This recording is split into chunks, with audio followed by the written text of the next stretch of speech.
नमः शिवाय ओम नमः शिवाय हरि हरि भोले नमः शिवाय ओम नमः शिवाय हरि हरि भोले नमः शिवाय। शिव जी की जय, माता पार्वती की जय। आज सुनते हैं सोमवार व्रत की कथा एवं आरती। समय की बात है, किसी नगर में एक साहूकार रहता था। उसके घर में धन की कोई कमी नहीं थी, लेकिन उसकी कोई संतान नहीं थी। इस कारण वह बहुत दुखी था। पुत्र प्राप्ति के लिए वह प्रत्येक सोमवार को व्रत रखता और पूरी श्रद्धा के साथ शिव मंदिर जाकर भगवान शिव और माता पार्वती जी की पूजा करता था। उसकी भक्ति देखकर एक दिन माँ पार्वती प्रसन्न हो गई और भगवान शिव से उस साहूकार की मनोकामना पूर्ण करने का आग्रह किया। पार्वती जी की इच्छा सुनकर भगवान शिव ने कहा कि हे पार्वती, इस संसार में हर प्राणी को उसके कर्मों का फल मिलता है और जिसके भाग्य में जो हो उसे भोगना ही पड़ता है। लेकिन पार्वती जी ने साहूकार की भक्ति का मान रखने के लिए उसकी मनोकामना पूर्ण करने की इच्छा जताई। माता पार्वती के आग्रह पर शिव जी ने साहूकार को पुत्र प्राप्ति का वरदान तो दिया, लेकिन साथ ही यह भी कहा कि उसके बालक की आयु केवल 12 वर्ष होगी। माता पार्वती और भगवान शिव की बातचीत को साहूकार सुन रहा था। उसे न तो इस बात की खुशी थी और न ही दुख। वह पहले की भांति शिव जी की पूजा करता रहा। कुछ समय के बाद साहूकार के घर एक पुत्र का जन्म हुआ। वह बालक 11 वर्ष का हुआ तो उसे पढ़ने के लिए काशी भेज दिया गया। साहूकार ने पुत्र के मामा को बुलाकर उसे बहुत सारा धन दिया और कहा कि तुम इस बालक को काशी विद्या प्राप्ति के लिए ले जाओ और मार्ग में यज्ञ कराना। जहाँ भी यज्ञ कराओ वहाँ ब्राह्मणों को भोजन कराते और दक्षिणा देते हुए जाना। दोनों मामा भतीजा इसी तरह यज्ञ कराते और ब्राह्मणों को दान दक्षिणा देते काशी की ओर चल पड़े। रात में एक नगर पड़ा, जहाँ नगर के राजा की कन्या का विवाह था, लेकिन उस राजकुमार से उसका विवाह होने वाला था। वह एक आंख से कन्हा था। राजकुमार के पिता ने अपने पुत्र के कन्हा होने की बात को छुपाने के लिए एक चाल सोची। साहूकार के पुत्र को देखकर उसके मन में एक विचार आया। उसने सोचा क्यों न इस बालक को दूल्हा बनाकर राजकुमारी से विवाह करा दूं। विवाह के बाद इसको धन देकर विदा कर दूंगा और राजकुमारी को अपने घर जाऊंगा। लड़के को दूल्हे के वस्त्र पहनाकर राजकुमारी से विवाह कर दिया। लेकिन साहूकार का पुत्र ईमानदार था। उसे यह बात अन्याय संगत नहीं लगी। उसने अवसर पाकर राजकुमारी की चुनरी के पल्ले पर लिखा कि तुम्हारा विवाह तो मेरे साथ हुआ है, लेकिन जिस राजकुमार के संग तुम्हें भेजा जाएगा वह एक आंख से कन्हा है। मैं तो काशी पढ़ने जा रहा हूँ। जब राजकुमारी ने चुनरी पर लिखी बातें पढ़ी तो उसने अपने माता पिता को यह बात बताई। राजा ने अपनी पुत्री को विदा नहीं किया, जिससे बारात वापस चली गई। दूसरी ओर साहूकार का लड़का और उसका मामा काशी पहुँचे और वहाँ जाकर उन्होंने यज्ञ किया। जिस दिन लड़के की आयु 12 साल की हुई उसी दिन यज्ञ रखा गया। लड़के ने अपने मामा से कहा कि मेरी तबीयत कुछ ठीक नहीं है। मामा ने कहा तू अंदर जाकर सो जाओ। शिव जी के वरदान अनुसार कुछ ही देर में उस लड़के के प्राण निकल गए। मृत भांजे को देख उसके मामा ने विलाप शुरू किया। संयोगवश उसी समय शिव जी और माता पार्वती उधर से जा रहे थे।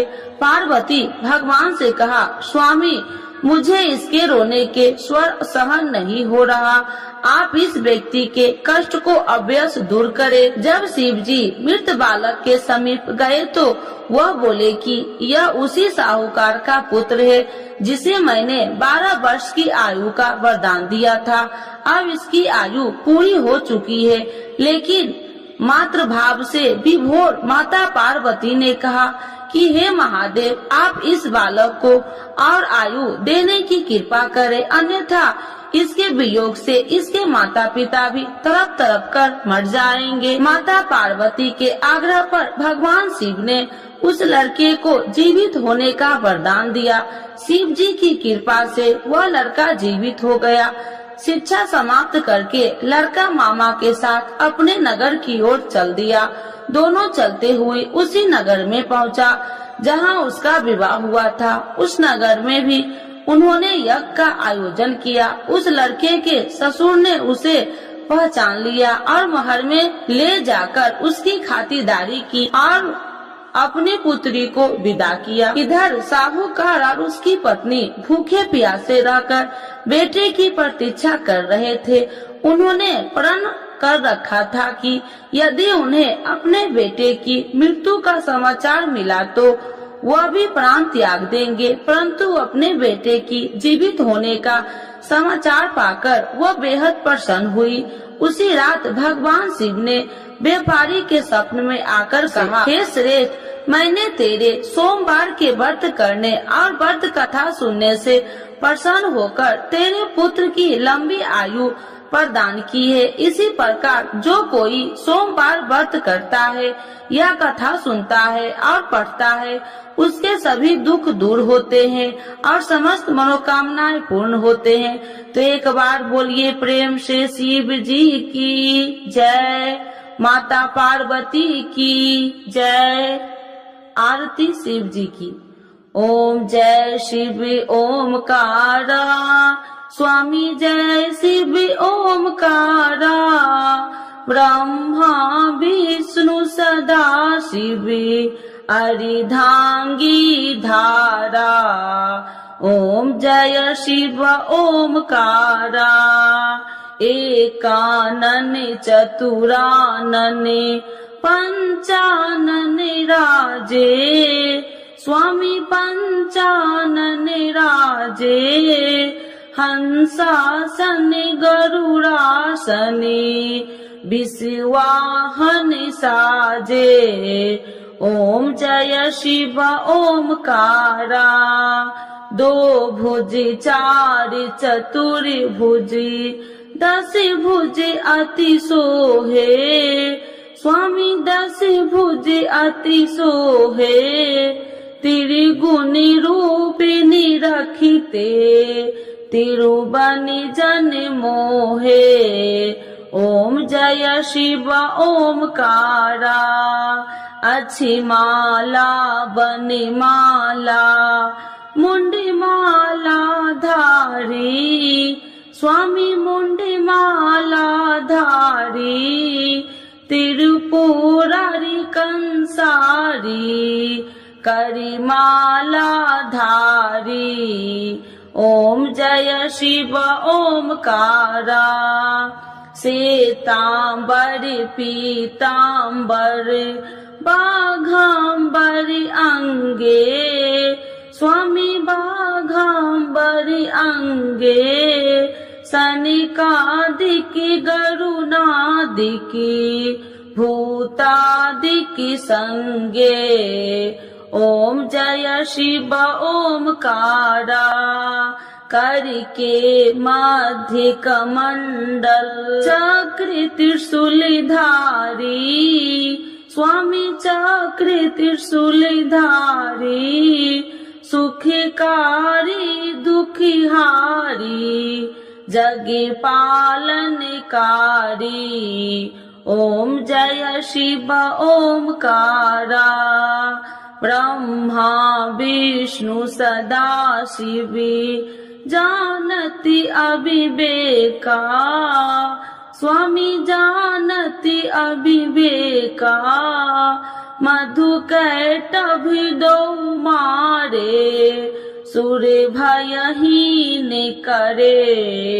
ओम जय शिव ओमकारा, लक्ष्मी व सावित्री पार्वती संगा, स्वामी पार्वती संगा, पार्वती अर्धंगी, शिव लहरी गंगा।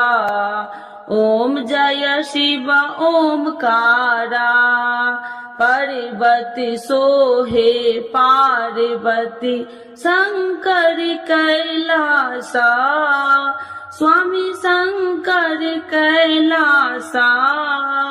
भांग धतूर का भोजन भस्मी में बसा। ओम जय शिव ओमकारा, जटा में गंगा बहती है, गले मुंडन माला, स्वामी गले मुंडन माला। शेष नाग लिपटावती, ओढ़त मृग छाला।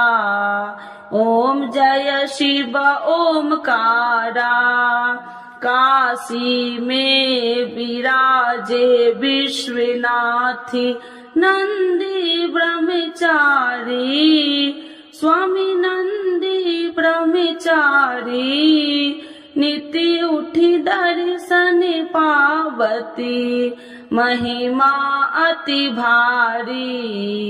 ओम जय शिव ओमकारा, त्रिगुण स्वामी जी की आरती जो कोई नर गावे, स्वामी जो कोई नर गावे। कहत शिवानंद स्वामी, मन वांछित फल पावे। ओम जय शिव ओमकारा, प्रभु हर शिव ओमकारा। शिव जी की जय, माता पार्वती की जय।